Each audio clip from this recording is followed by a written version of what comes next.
यह एक बहुत ही प्राचीन कहानी है। एक गांव में एक लड़का रहता था जो कि बहुत ही महत्वाकांक्षी था। उसे अपने जीवन में बहुत बड़े बड़े काम करने थे। इसी कारण गांव के सभी लोग उसे बहुत पसंद भी करते थे और उसकी बहुत तारीफ भी करते थे, क्योंकि वह बहुत ही ज़्यादा मजबूत, मेहनती और बुद्धिमान भी था। उसकी मेहनत और लगन को देखकर सभी गांव वालों को यही लगता था कि यह लड़का जरूर एक दिन कुछ बड़ा करेगा, हमारे गांव के हालात ठीक करेगा, हमारे गांव को आगे लेकर जाएगा। और उस जवान लड़के को भी यह विश्वास था कि वह जो चाहे बन सकता है। इसीलिए वह हमेशा चौड़ा होकर चलता था, पूरे आत्मविश्वास के साथ। उसकी आंखों में हमेशा जोश और आत्मविश्वास दिखाई पड़ता था। और यह आत्मविश्वास ऐसे ही नहीं आया था। इस आत्मविश्वास के पीछे थी उसकी कड़ी मेहनत, क्योंकि वह घंटों घंटों तक तलवारबाजी सीखता रहता था, तलवारबाजी का कड़ा अभ्यास करता रहता था, जिसकी वजह से उसका शरीर बहुत ही मजबूत और शक्तिशाली बन चुका था। ऐसे ही कई बार जब वो तलवारबाजी करके घर वापस आ रहा होता था तो रास्ते में कई सारी लड़कियां उसे देखकर मुस्कुराती थी और बदले में वह भी उन्हें देखकर मुस्कुरा देता था। वह उनमें से एक लड़की को पसंद भी करता था, लेकिन फिर भी वह उन पर ज़्यादा ध्यान नहीं देता था। वह वापस से अपने घर आकर अपनी तलवार की धार को तेज करने में लग जाता और फिर उसे लेकर तलवारबाजी का अभ्यास करता। ऐसे ही वो रात में और भी ऐसे कई सारे काम करता जो उसे एक अच्छा तलवारबाज बनाने में उसकी मदद करते थे। अब यही उसका नियम बन चुका था। ऐसे ही एक अंधेरी रात को वह लालटेन जलाकर अपनी तलवार को तेज कर रहा था। तभी अचानक उसे पीछे से एक धीमी सी आवाज़ सुनाई पड़ने लगी। यह आवाज़ उसका नाम पुकार रही थी। लड़का जैसे ही यह आवाज़ सुनता है वह तुरंत तलवार लेकर खड़ा हो जाता है हमला करने के लिए। लेकिन जैसे ही वह मुड़ता है वह देखता है कि वहाँ पर कोई इंसान नहीं है, बल्कि सफ़ेद और लाल रंग की कोई चीज़ हवा में उड़ रही होती है।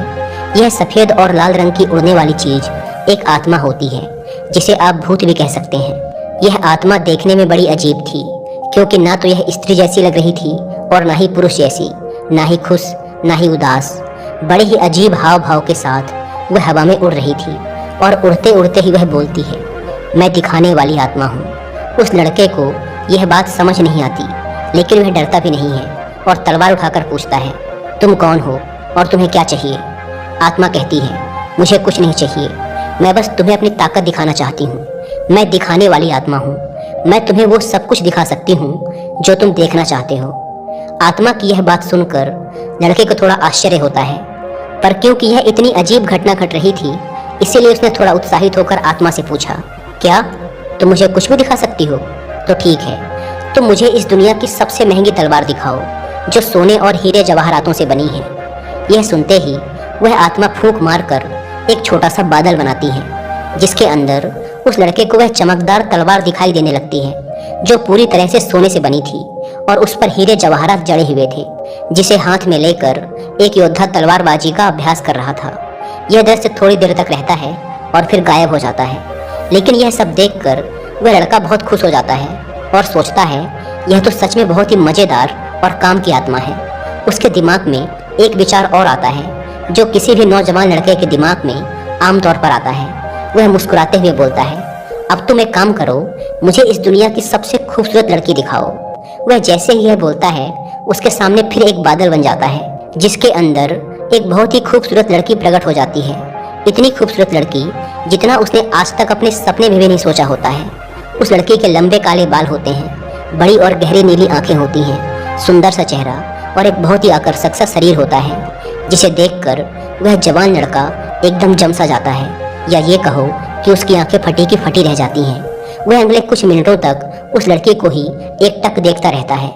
फिर अचानक वह तस्वीर और वह बादल उसकी आंखों के सामने से गायब हो जाते हैं, जिससे उस लड़के को बहुत बुरा महसूस होता है। थोड़ी देर बाद वह लड़का अपने होश में वापस आता है और उस आत्मा से कहता है कि तुम एक काम करो, अब मुझे इस दुनिया का सबसे ताकतवर योद्धा दिखाओ। यह सुनते ही वह आत्मा फिर से एक बादल बनाती है, जिस पर एक बहुत ही ताकतवर योद्धा की तस्वीर उभर कर आती है। वह योद्धा देखने में बहुत ही लंबा चौड़ा, शक्तिशाली और खतरनाक लग रहा था, जो कि एक एक करके सभी दूसरे योद्धाओं को मार रहा था। उस योद्धा की ताकत और तलवारबाजी को देखकर वह लड़का बहुत ही प्रभावित होता है और मन ही मन सोचता है कि एक दिन मैं भी इसी के जैसा योद्धा बनूंगा। अब ये सब चीज़ें देखने के बाद वह लड़का उस आत्मा से बोलता है, बस अब बहुत हो गया, मैंने बहुत सारी चीज़ें देख ली हैं, अब तुम यहाँ से जा सकती हो। ये बोलने के बाद लड़का वापस से अपनी तलवार की धार को तेज करने में लग जाता है और अपने काम में व्यस्त हो जाता है। वह आत्मा लड़के की बात का जवाब देते हुए बोलती है, ठीक है, अगर तुम्हें अभी कुछ और नहीं देखना तो अभी के लिए मैं तुम्हारे घर से जा रही हूँ, लेकिन अगर कभी तुम्हारा मन करे कुछ देखने का तो तुम अपने घर के पीछे वाले जंगल में आ जाना। मैं तुम्हें वहाँ वो सारी चीजें दिखा दूंगी जो तुम देखना चाहोगे। आत्मा की इस बात पर वह जवान लड़का कुछ खास ध्यान नहीं देता और अपनी तलवार को तेज करने के काम में लगा रहता है। अब जैसे जैसे हफ्ते गुजरते हैं, बीच बीच में उस लड़के को उन सभी चीज़ों की याद आती है जो उसने देखा होता है। इसीलिए कई बार वह लड़का अपने घर के पीछे वाले जंगल में जाता है, उस आत्मा को देखता है और वापस घर आ जाता है। लेकिन एक दिन तलवारबाजी के अभ्यास के बाद जब वह लड़का बहुत थका हुआ होता है तो सोचता है कि चलो आज देख ही लेता हूँ। वह उस आत्मा के पास जाता है और अपनी तरह तरह की इच्छाएं बताना शुरू कर देता है। वह कभी दुनिया की सबसे खूबसूरत जगहों को देखता है, अलग अलग मौसम को देखता है, उसके कुछ दोस्त जो अब उसके साथ नहीं हैं उनको देखता है, और यहाँ तक कि कई बार कई सारी खूबसूरत लड़कियों को देखता है अलग अलग चीज़ों में। इस तरीके से हफ्ते महीनों बदल जाते हैं और कुछ ही महीनों बाद इस लड़के में बदलाव आने लगता है। जहाँ पहले ये लड़का घंटों घंटों तक तलवारबाजी का अभ्यास करता था, अब वह रोज 1 घंटा पहले ही घर वापस आने लगा था। कुछ दिनों बाद उसने उस आत्मा को भी अपने घर में ही बुला लिया था, जिसके बाद से वो आराम से जब चाहे और जितना चाहे चीज़ों को देख सकता था। पहले ये चीज़ें 1 घंटे पहले हुई, फिर धीरे धीरे वो लड़का इतना आराम पसंद हो गया कि वह 2 घंटे पहले आने लगा, फिर 3 घंटे। वो कई बार जल्दी घर आकर आत्मा से बोलता, मुझे दिखाओ कि अच्छे योद्धा कैसे लड़ते हैं, और फिर धीरे धीरे यह उसकी आदत बन गई। वह रोज अलग अलग योद्धाओं को लड़ते हुए देखता, उनकी लड़ाई का आनंद उठाता और सोचता कि काश मैं भी एक दिन ऐसा बनूं। ऐसे ही धीरे धीरे उसमें बहुत से बदलाव आने लगे। अब जब वो तलवारबाजी का अभ्यास करके घर वापस लौटता और लड़कियां उसे देखकर हाथ हिलाती तो अब वो उनकी तरफ देखता तक नहीं था, उन्हें पूरी तरह इग्नोर कर देता, क्योंकि अब उसने इतनी सुंदर सुंदर लड़कियां देख ली थी कि अब वह सोचने लगा था कि काश उसे भी एक दिन कोई ऐसी लड़की मिले, और जिस दिन उसे ऐसी लड़की मिल जाएगी वह उससे ही शादी करेगा और उसी के साथ रहेगा जिसके वह लायक है। कई बार वो आत्मा से लड़ाइयाँ दिखाने के लिए कहता जो उस समय दुनिया भर में चल रही थी। वह उन्हें देखता, उनमें से किसी एक को अपना हीरो बना लेता, उसके लिए चीयर करता, तालियां बजाता, और अगर उसका हीरो हार जाता तो वह उसके लिए दुखी भी होता। उसके बाद वह किसी दूसरे को अपना हीरो बना लेता, उसकी लड़ाई देखता और उसके लिए चीयर करता। अब ये सब चीज़ें करने में उसे बड़ा आनंद आने लगा था। उसे इतना मजा आने लगा था कि अब उसने अपने तलवारबाजी के अभ्यास का समय एकदम ना के बराबर कर दिया था, और अब तो वो घर आकर अपनी तलवार को धार भी कभी कभार ही देता था। और कुछ महीने बाद तो उसने अपनी तलवार को तेज करना पूरी तरह से छोड़ ही दिया। कई साल बीत गए और उसकी तलवार ऐसे की ऐसे ही पड़ी रही, जिसमें धीरे धीरे जंग लगने लगी। लेकिन उसे कोई फर्क नहीं पड़ रहा था, क्योंकि उसे मजा आ रहा था। वो जो चाहे जब चाहे देख सकता था और खुश हो सकता था। लेकिन जैसे जैसे समय बीतता गया, ऐसा नहीं था कि उसे सिर्फ मजा ही आ रहा था। अब धीरे धीरे उसे दूसरे बड़े योद्धाओं से जलन भी महसूस होने लगी थी, क्योंकि वो उनको देखता और फिर अपने आप को देखता तो उसे बहुत दुख होता, क्योंकि अब वह बहुत कमज़ोर हो चुका था जबकि दूसरे बहुत ताकतवर थे। एक समय बाद उसे ऐसा लगने लगा कि अब वह कभी एक महान योद्धा बन ही नहीं सकता, और दूसरे जो बन रहे हैं वो उससे अलग हैं, उनमें कुछ खास बात है, उनके पास ऐसी बहुत सारी चीज़ें हैं जो उसके पास नहीं हैं, इसीलिए वो कभी एक अच्छा योद्धा बन ही नहीं पाएगा। तो अब तक वो जिन लोगों को अपना हीरो मानता था उनसे ही ईर्ष्या करने लगा, उन्हें गाली देने लगा, उनमें कमियां निकालने लगा। यहाँ तक कि अब अगर वो कभी दौड़ने भी जाता तो अच्छे से दौड़ भी नहीं पाता था। उसका शरीर बहुत भारी हो चुका था, उसे अपनी तलवार और ढाल का वजन भी भारी लगने लगा था। उसकी फुर्ती, चपलता और तलवारबाजी का कौशल भी खत्म होने लगा था। ऐसे ही कुछ साल और बीत गए और अब उस लड़के ने अपने बड़े बड़े सपनों को छोड़ दिया। अब उसे योद्धा नहीं बनना था, अब वह सिर्फ उस आत्मा की सहायता से बार बार कोई न कोई युद्ध देखता और उनमें ही जंग लड़ने की कोशिश करता। यहाँ तक कि अब वो 30 साल से भी ऊपर का हो चुका था, अकेला, अपने जीवन से परेशान, लक्ष्यहीन, और उसके जीवन में कुछ अच्छा था भी नहीं। एक रात जब वह अपने कमरे में बैठा हुआ था और जैसे ही रात के 12 बजे तो कोने में वह जो आत्मा बैठी हुई थी वह अचानक जोर जोर से हंसने लगी। उस आदमी ने उसे देखा और चौंक गया। पिछले 10 सालों में आज तक उस आत्मा ने अपनी कोई भी भावना प्रकट नहीं की थी। वह बस एक गुलाम की तरह चुपचाप उसकी हर एक बात मानती चली आ रही थी, लेकिन आज वो हंस रही थी। और आज 10 साल बाद उसने कुछ ऐसा कहा जिसे सुनकर वह आदमी एकदम हक्का बक्का रह गया। उस आत्मा ने कहा, अब मेरा काम यहाँ खत्म हो चुका है, मेरा मकसद पूरा हो गया। डरे सहमे उस आदमी ने पूछा, ये तुम क्या कह रही हो? यह सुन वह आत्मा फिर जोर से हंसने लगी और कहा, अब मुझे वो रहस्य बता ही देना चाहिए जिसे पिछले 10 सालों से मैंने तुमसे छुपा कर रखा था। असल में मैं एक शैतान हूँ, मैं इस दुनिया की सभी बुराइयों की जड़ हूँ। आज रात इस गांव में एक राक्षस हमला करेगा और भविष्यवाणी में यह बताया गया था कि तुम उसी राक्षस को हराने के लिए पैदा हुए थे। तुम इस दुनिया के सबसे महान योद्धाओं में से एक बन सकते थे। तुम हमारी बुराइयों को खत्म करने वाले योद्धा थे, लेकिन अब बहुत देर हो चुकी है, अब तुम कुछ नहीं कर सकते। अब हम इस गांव में भयंकर तबाही मचाएंगे और जितनी भी अच्छी आत्माएं हैं हम उन सबको अपने साथ लेकर जाएंगे। ये सब सुनकर उस आदमी के होश उड़ जाते हैं, लेकिन फिर भी चौंका हुआ वह आदमी पूछता है, पर तुमने 10 साल तक इंतजार क्यों किया? तुम तो 10 साल पहले ही मुझे मार सकती थी।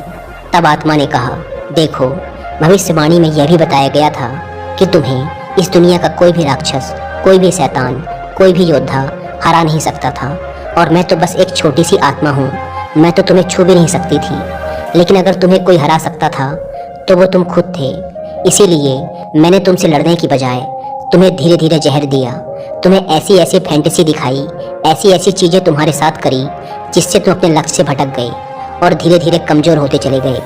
आज तुम इतने कमज़ोर आदमी बन चुके हो जो ना तो अपनी रक्षा कर सकता है और ना ही इस गाँव की। यह सुनते ही उस आदमी का दिमाग एकदम हिल गया, उसे जोर का सदमा लगा, उसके पेट में दर्द चालू हो गया, इतना दर्द कि वह वहीं ज़मीन पर गिर पड़ा। पर फिर धीरे धीरे दर्द में कराहते हुए उसने कहा कि क्या उन खूबसूरत लड़कियों को मैं फिर से एक बार देख सकता हूँ? इस पर उस शैतानी आत्मा ने हंसते हुए कहा, हाँ, हमेशा, लेकिन सपनों में। दोस्तों, ये कहानी पूरी तरह से हमारे आज के समय में भी फिट बैठती है, और अब तक आपने समझ भी लिया होगा कि आज के समय में हमारे लिए वो शैतान, वो डेविल कौन है। Internet, social media, porn, drugs और ऐसे बहुत से एडिक्शन जो आज की यंग जनरेशन को लगातार वीक और पर्पसलेस बनाते जा रहे हैं। हर एक इंसान जिसने अपने बचपन में कुछ सपने देखे थे वह उन सपनों को काफ़ी हद तक पूरा कर सकता है, लेकिन जैसे जैसे वह बड़ा हुआ उसे आराम की लत लग गई, बिना मेहनत के चीज़ों को पाने की आदत पड़ गई, काम को टालना उसकी आदत बन गई। उसने ऐसे ऐसे एडिक्शन पाल लिए जिसने उसे उसके लक्ष्य से भटका दिया। इसीलिए वह बड़ा तो हुआ लेकिन उसके सपने छोटे होते गए और अंततः उसने अपने ड्रीम्स को गिव अप कर दिया। आज के समय में इंसान का जीवन इतना आसान हो गया है जितना पहले कभी नहीं था। आज वह इंटरनेट के थ्रू जो चाहे जब चाहे देख सकता है और खुश हो सकता है, उसे इसके लिए कोई मेहनत नहीं करनी पड़ती। आजकल डेली नीड्स की चीज़ें भी बहुत ही आसानी से उपलब्ध हैं, जिसके लिए पहले इंसान को काफ़ी शारीरिक मेहनत करनी पड़ती थी। आज का मैन जो वो बनना चाहता है उस काम को और उसके रिजल्ट को इंटरनेट पर बड़ी ही आसानी से देख सकता है और खुश हो सकता है, जिससे उसके दिमाग को सस्ता डोपामिन मिल जाता है। अब क्योंकि दिमाग को उस रिजल्ट का डोपामिन मिल चुका है, इसीलिए वो उस इंसान को उस रिजल्ट को रियल लाइफ में हासिल करने के लिए पुश नहीं करता। इसके बजाय वो और सस्ते डोपामिन की तलाश में इंसान को ऐसे ही और चैलेंजेस को इंटरनेट पर देखने और उसके लिए खुशी मनाने के लिए मोटिवेट करता रहता है, जिससे इंसान इस फेक हैप्पीनेस हार्मोन का आदी हो जाता है और रियल लाइफ में चैलेंजेस को फेस करने से भागने लगता है, जिससे आज के मैन का testosterone level, muscularity and toughness लगातार नीचे गिर रहे हैं, जिससे वो लगातार वीक और पर्पसलेस बनता जा रहा है। इसीलिए ये ज़रूरी है कि हम अपनी इस फेक और वर्चुअल दुनिया से बाहर आकर रियल लाइफ में चैलेंजेस लें और उन्हें पूरा करें। लेकिन इसमें सबसे ज़रूरी चीज़ है फोकस। बिना फोकस के किसी भी लक्ष्य को हासिल नहीं किया जा सकता। तो ज़रूरी है कि हम हर तरह के एडिक्शन से अपना ध्यान हटाकर अपने काम पर लगाएं। लेकिन आजकल की दुनिया में इंटरनेट से डिस्ट्रैक्ट हुए बिना रह पाना लगभग असंभव है।